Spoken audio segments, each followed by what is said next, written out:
Mark Gardner back to work now.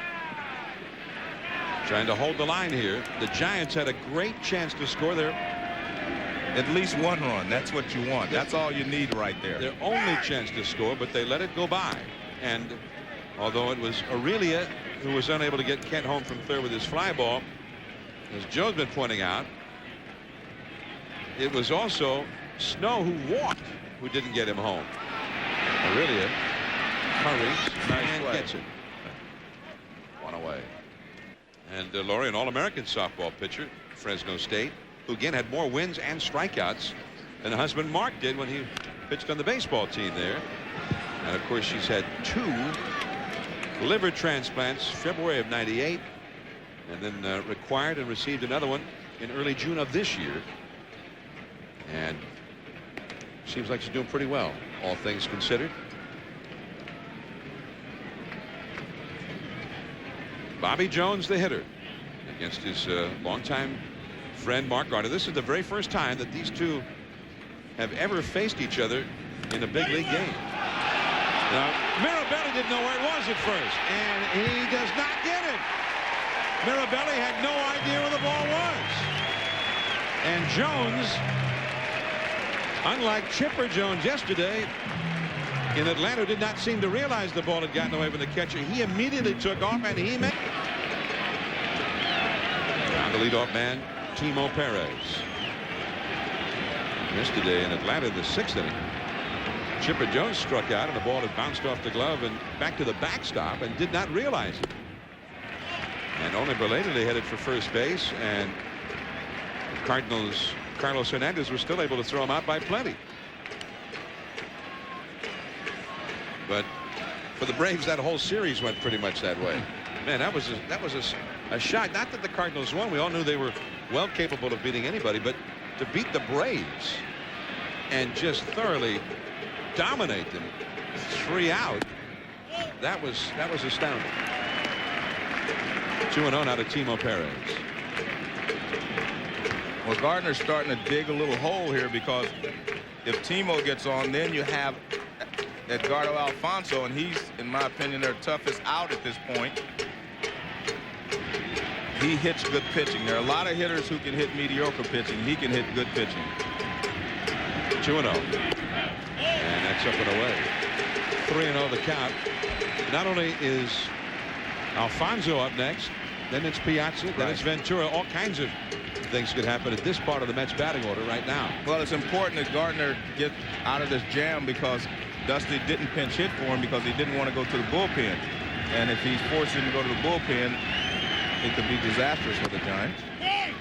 3-1 now to Perez.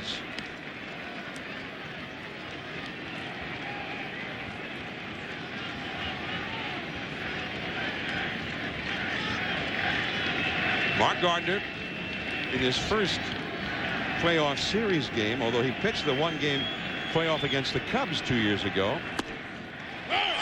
Got the call on that one. He bluffed the bunt, but you know, he kind of flexed his knees when he did, and I wonder if that might have worked against him. Pitchers are used to throwing to guys standing still in the batter's box, so you see what Timo Perez does. He wants to move around, so he's a moving target, and that may have hurt him on the pitch call.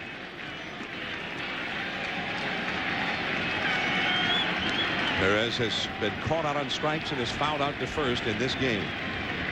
1 out, 1 on. Jones is running down the right field line. Extra bases. Burks has to chase. Jones will be held at third by Cookie Rojas. A double for Perez. Alfonso is flying to right and struck out. Now Aurelia and Kent up the middle, move back to halfway. And that's where they should be. And way inside. 1 ball, no strikes. I also think Miller should be back further, because anything in front of him, he can charge and get Bobby Jones at the plate. You have a slow runner at third. You don't have to play the infield all the way in. There you see Miller. I think he should move back a little bit too. You cover as much ground as you can, because the pitcher doesn't run that well. 1 ball to no strikes. Curveball. 2-0. And I understand what Gardner's doing. As I said before, I think Alfonso is the most dangerous hitter on this team at this point. If you make good pitches, he can still handle them. And what he's looking at, he's trying to get Alfonso to chase something. If not, then you do set up a double play. The unfortunate part is you'll have Mike Piazza at the plate. This all started with a strikeout of the pitcher, Bobby Jones.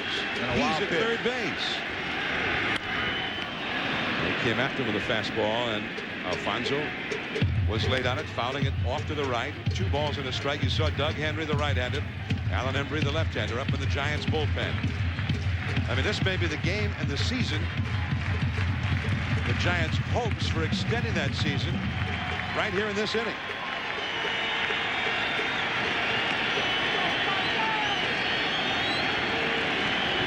Two and one to Alfonso. 1 hit in 14 at-bats lifetime against Gardner. And the curveball foul and out of play again. Piazza, the man on deck, has had great success against Gardner in the past. But on any given occasion, he can hit a ground ball for you. And that ground ball will get you out of the inning. I mean, if you get this guy out, you still have to get Piazza out. Right. That's the point. Now you get along. That's the way I think. You try to get out of the jam by getting 1 ground ball. Here you have to get 2 guys out. Alfonso, the big hit last night in the 8th inning to tie the game.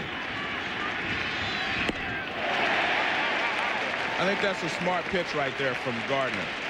And the reason I say that is because now Alfonso doesn't know exactly what he's going to do. He knows that it's 3-2, but what he can do now is come with a curveball or another fastball.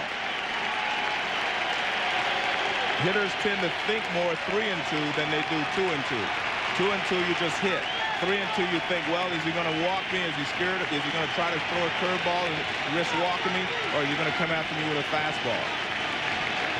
Well, now we'll find out. 3 balls, 2 strikes, 2 on. The sidearm fastball fouled back to the screen. Gave him a little different arm angle that time. And that was good. Again, that 2-2 pitch, in my opinion, was a very good pitch to throw. Because right now, Edgardo doesn't know if he's going to come curveball. He doesn't know if he's going to come fastball. So he drops down, shows him a different look.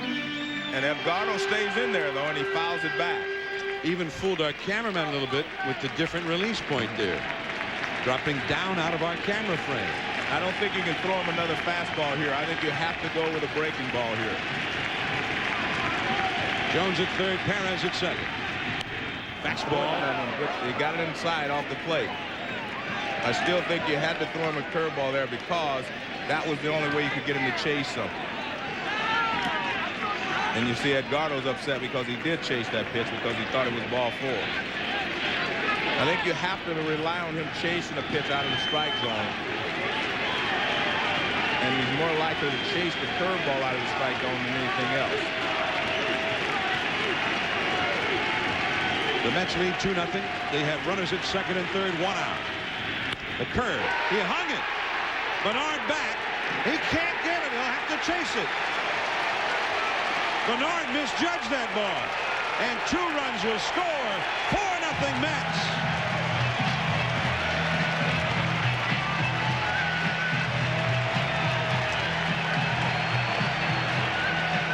And there you see Doug Henry. He's been brought on. Henry pitched in last night's ball game. Just about every Giant pitcher in the bullpen did. He threw 18 pitches last night. Piazza the hitter. But on the other hand, and obviously Piazza has not been hitting in terms of driving in anybody in this whole series. Alfonso's been getting big hits every day. On the other hand, Dusty Baker sees Alfonso 1 for 14 lifetime against Gardner, and Piazza on deck, who's always worn Gardner out. So, see, my theory on that is we've discussed before is that the regular season is one thing, and the postseason is another thing. I mean, I think that you have to throw all percentages and things like that out the window, because guys that hit 200 in the regular season end up being heroes in the postseason. In a short series, anything can happen. Over the course of a season, a lot of at-bats, yes, these things matter. But in the course of 5 days and 1 at-bat or 1 game, I don't look at those numbers personally. Piazza high in the air. Center field, Bernard. Back a few steps. Bluffing from second, Alfonso, but not going anywhere. So Piazza is retired. Out number 2. I just have seen too much of Edgar Alfonso myself, I guess, over the last few years. You know, in the postseason last year against the Braves and playing, you know, big time baseball this year. So I'm just a fan of his. I think he's a really good player. Well, going back to game 2, it was Alfonso hit the 2-run homer against Felix Rodriguez in the 9th inning to extend their lead to 4-1, which subsequently they would not have been able to win that game without those extra 2 runs, because Snow's 3-run homer in the last of the inning tied it. Then last night they brought in Rod Nen. I mean, such was Dusty's respect for Alfonso. He brought in his closer in the 8th inning, and Alfonso still got to Nen for a double to tie that game, without which the Mets would not have gone to extra innings, where they eventually won it when Benny Agbayani hit the big fly. And here is Benny, the Hawaiian Nightmare. Strike caught on the outside. It's 0-1 to Agbayani. So for Dusty, had he known that Gardner was going to give it up, surely he would have pinch hit for Gardner in the first half of the inning. I think if there's something wrong with him, is the problem. If something was wrong, then someone needed to tell Dusty, or he needed to know. Yeah, because it was Dave Righetti, the pitching coach, went to the mound. Powered it by him, 0-2 the count. Dusty always makes pitching changes himself. Now, Bobby Valentine never goes out. Right. Dave Wallace makes pitching changes, talks to the pitcher, whatever. He's the one who goes out, is Dave. But when it's a change, Dusty goes out. And it was very unusual to see Righetti go to the mound and then make the change. So Gardner is gone in what could be his final game as a Giant. 38 years old. His contract expires at the end of this year. Bernard, the ball knuckling a bit. He reaches down and makes a knee-high catch.